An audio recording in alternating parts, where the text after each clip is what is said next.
Et tous, merci de nous rejoindre sur France Info, il est 10h30.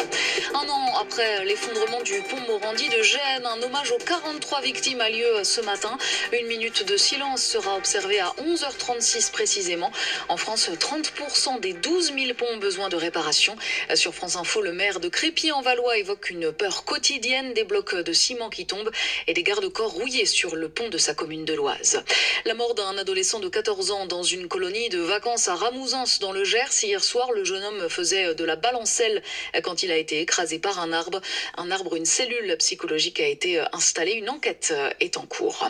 Alors que des permanences parlementaires continuent d'être dégradées, Gilles Legendre dénonce sur France Info le silence assourdissant des oppositions. Le président du groupe En Marche à l'Assemblée nationale estime que ces actes doivent être désavoués par les organisations agricoles.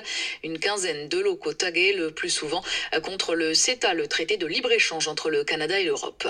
La pollution à l'arsenic dans l'Aude inquiète les chercheurs. Sur France Info, le spécialiste des sols pollués Frédéric Auger dénonce un Tchernobyl chimique. Il assure que les pouvoirs publics se taisent. Hier, un dernier bilan faisait état de 38 enfants surexposés à cette substance toxique dans la vallée de l'Orbiel, près de l'ancienne mine d'arsenic de Salsigne. Les nappes phréatiques à sec en France, leur niveau très inférieur à ceux de 2018.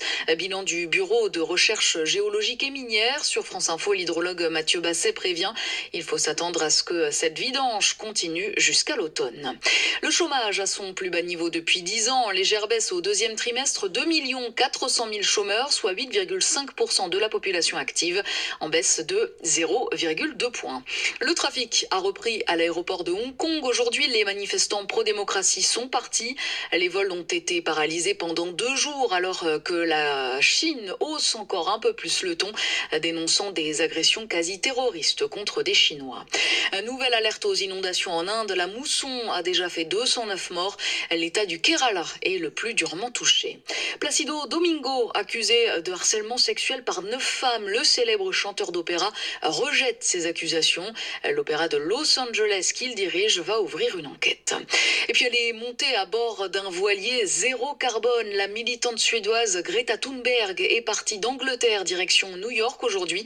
Une traversée de 2 semaines pour assister au sommet mondial de l'ONU prévu en septembre. 10h33 sur France Info. Merci de votre fidélité. L'info revient dans 7 minutes avec Léo Chapuis.